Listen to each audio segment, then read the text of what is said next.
Well, good morning and welcome to Buddhas in Your Landfill. It's a beautiful Saturday morning, and we're going to pick up a little bit where we left off yesterday and see if we can pull this Ariadne's thread further out of the labyrinth we've been wandering in. I hope you're following this and go back and pick up some previous stories, talks, because we are actually, this is a real-time discovery or journey or adventure out of the landfill or the labyrinth of this everyday world, confusing world that we're living in. It's very difficult. It's impossible to understand what's going on, how to integrate it all, because facts come, stories come, events, both externally in society, in the news, and in my everyday life, comes at us like hailstorms, and you can't, there's no way to fit all these little bits of facts and data into an integrated understanding of what is truth, what is going on, you see. So everybody has a different story. And they all seem good to me, so it creates a neurosis, it creates a floating anxiety, it creates a sense of not being grounded, of floating off, and anything could happen any minute. The world could blow up any minute. There's a sense of doom or Armageddon or the end of time. That's a good one, the end of time. Let's hang on to that. So let's pick up where we left off yesterday. And we'll start with a sound to center us. And yesterday, I talked about the Vesica Pisces, which is the vessel of the fish. It's a Christian symbol, but it's not just Christian. It's art. The Middle Ages, the cathedrals of the Middle Ages were based on this sacred union of two circles. The center of one circle is also the center of the other circle, and each has a center on the rim of the circle. So it makes this sacred place together. And it is either a womb or a tomb, a womb or a wound. It is the wound in the side of Christ. It is the entrance to the temple. It is the entrance to the womb. And it is also the womb and the wound are ambiguous. Birth is painful.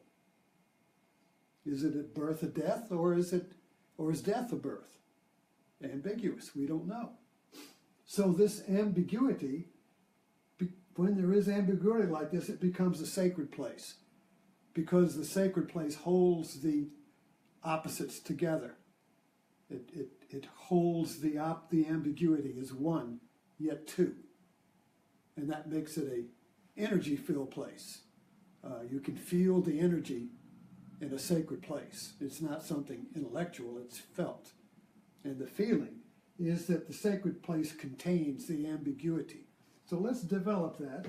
And we talked a little bit yesterday about the me as center and me as object. So let's pick that up. And this morning, a friend of mine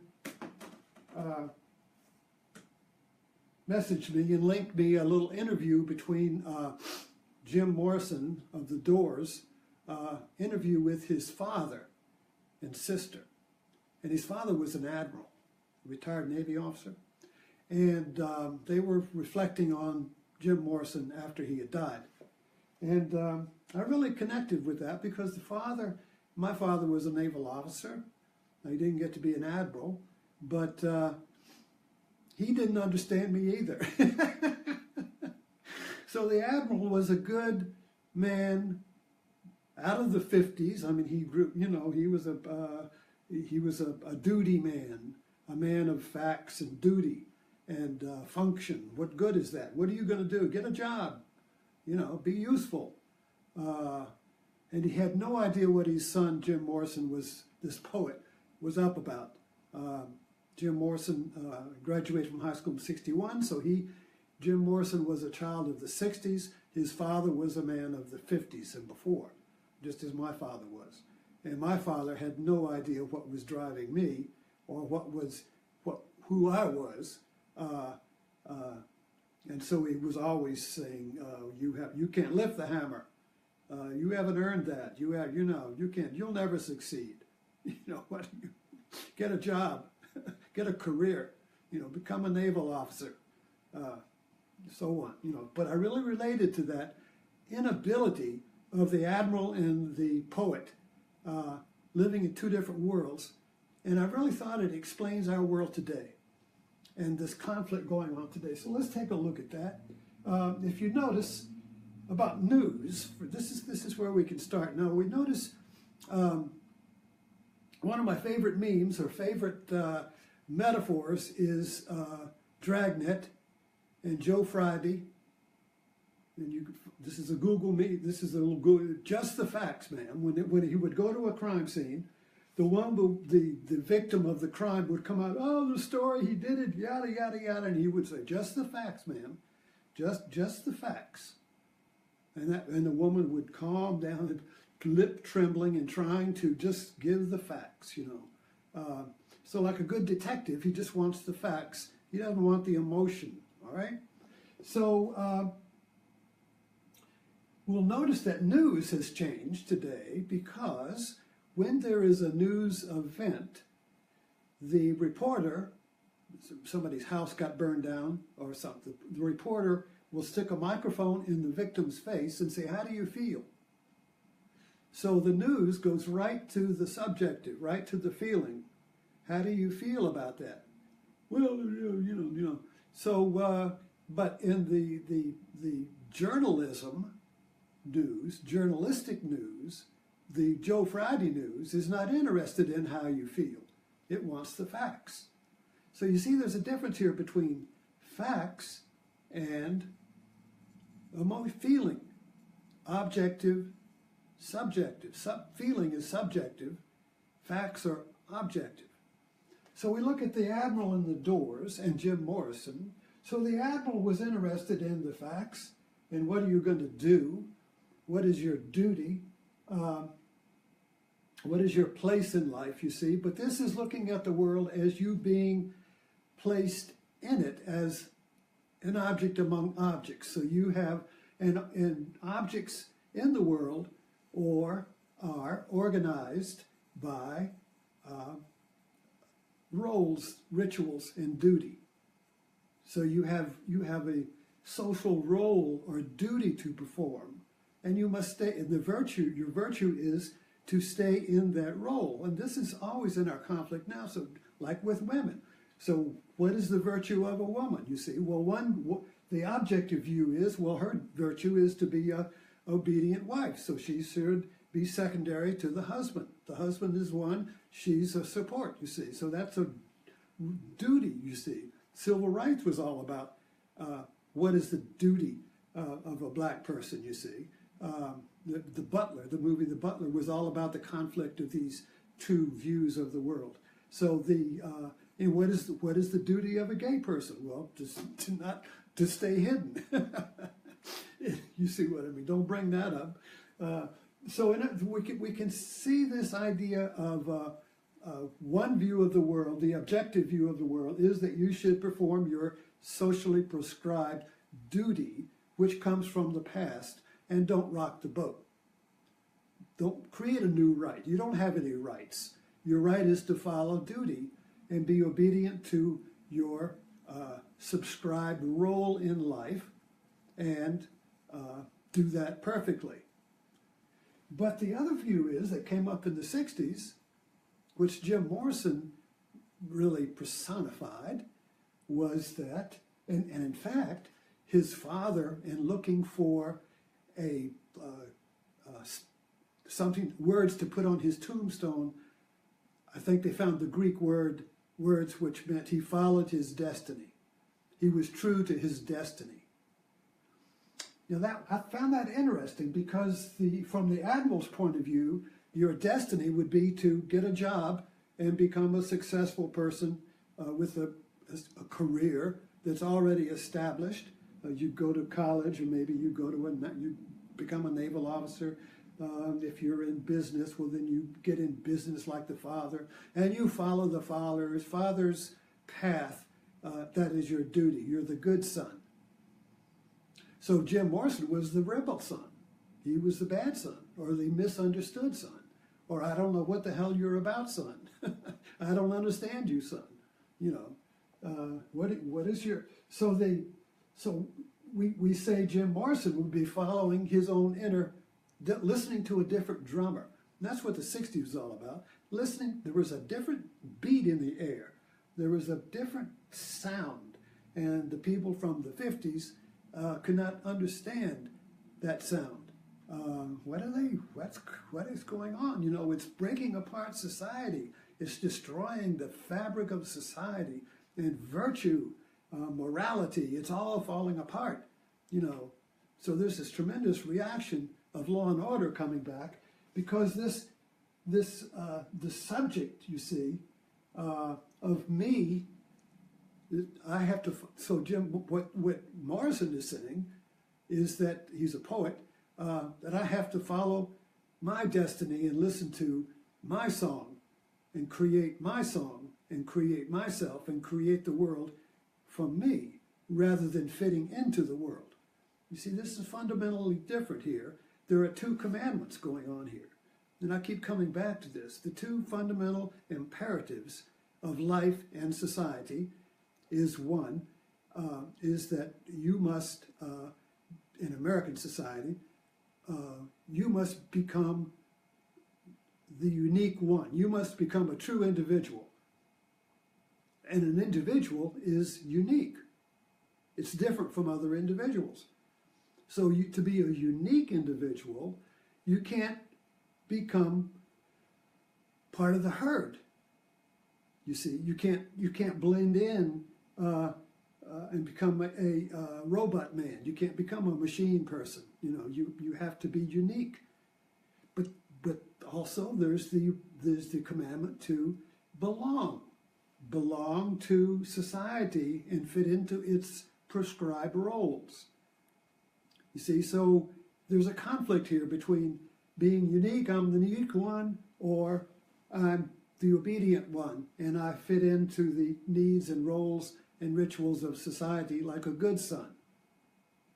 If you look at the father as a metaphor, the father is the world. So if I want to be a good son, I'm going to obey the world, obey the father, and follow the commandments that are given to me by society on what I should do, how I should behave, what are my gender roles, what are my vocational roles, what can I do, what can I not do, but I have to fit into the commandments and the laws of society. And the other commandment, you see, which is equally valid, is that you have to break the rules in order to discover yourself. You have to go off the path. You have to follow a different drummer. You have to follow your dream, you see, not the dream of society, but your dream. And these two commandments are constantly fighting in our society, which is good because it constantly stirs up the mud and creates America anew. So this is what we do here, you see. We're constantly trying to create ourselves. And when we get stuck, we have tremendous tensions, which is happening right now.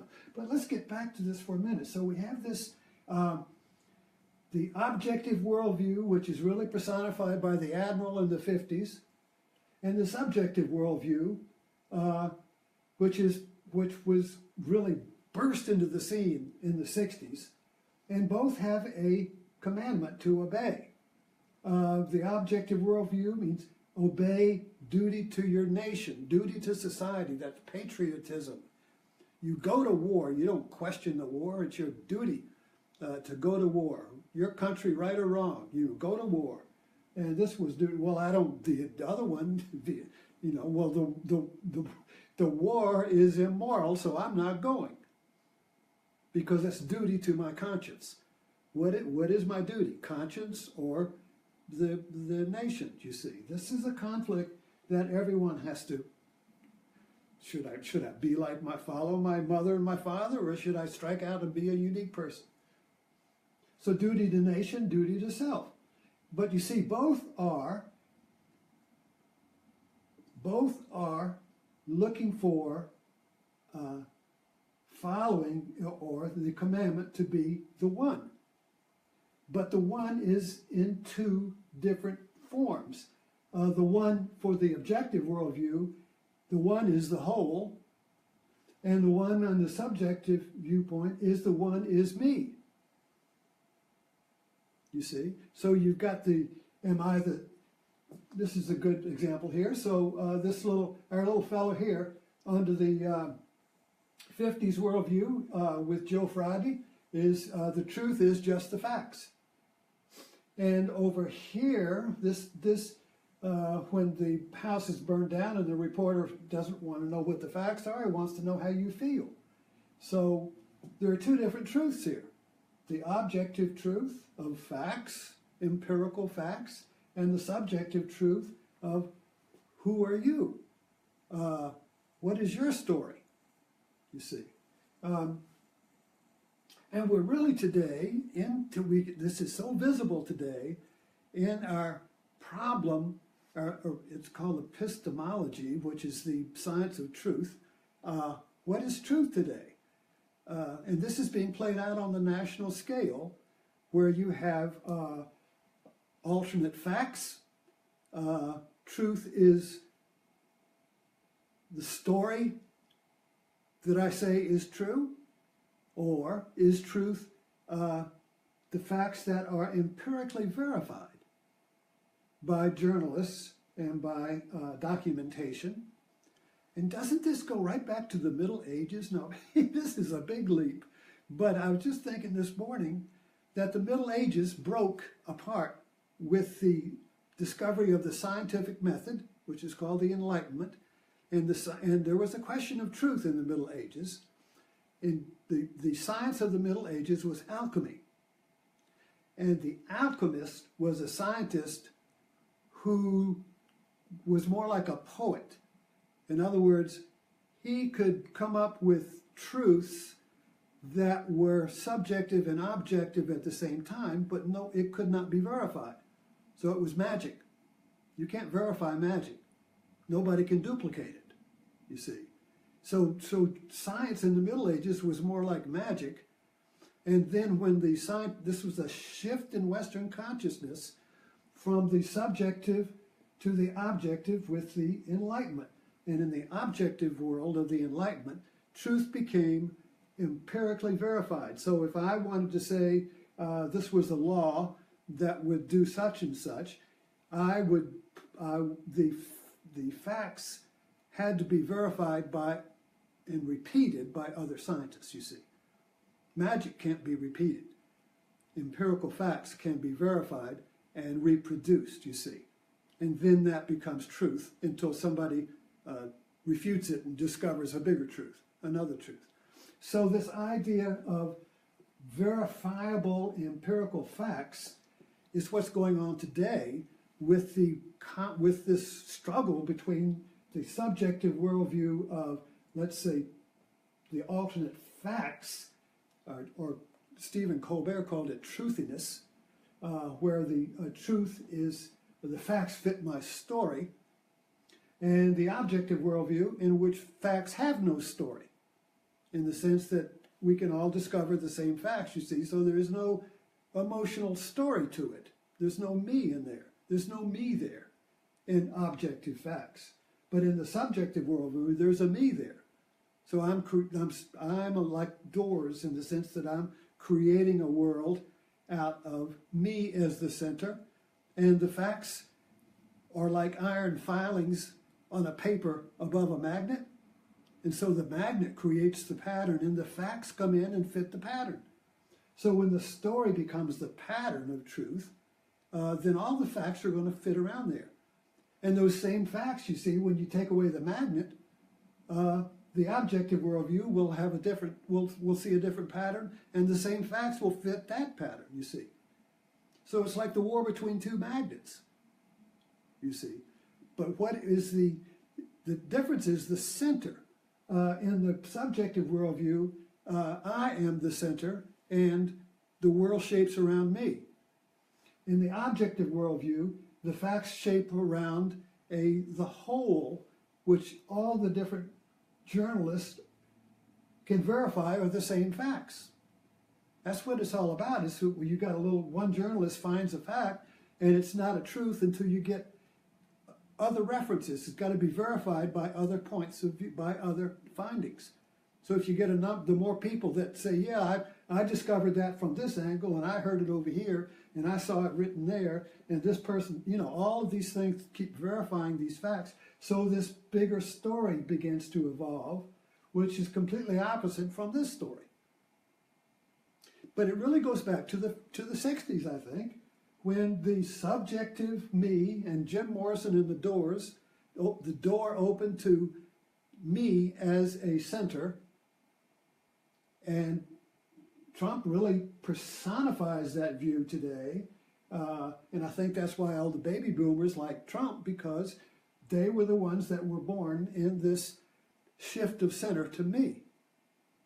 So you can see that, and religious fits into this, because religion is based around a subjective religious worldview in which not me is the center, but God is the center.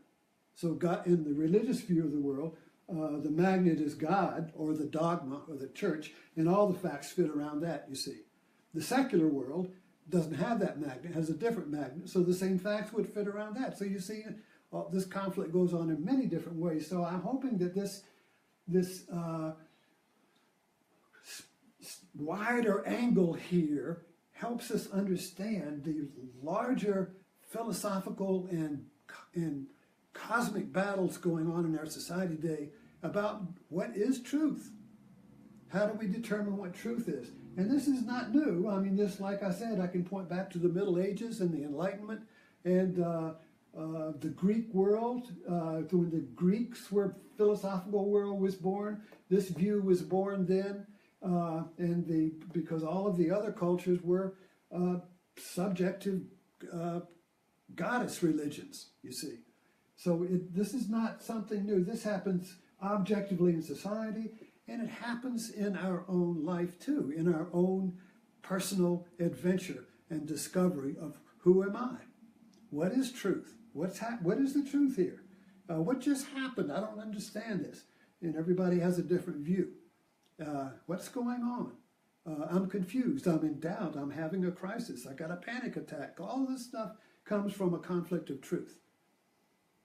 So I hope this helps us get a little better understanding, and we'll pick this up again tomorrow, and we'll see what Buddhas we find in our landfill then. So have a great day.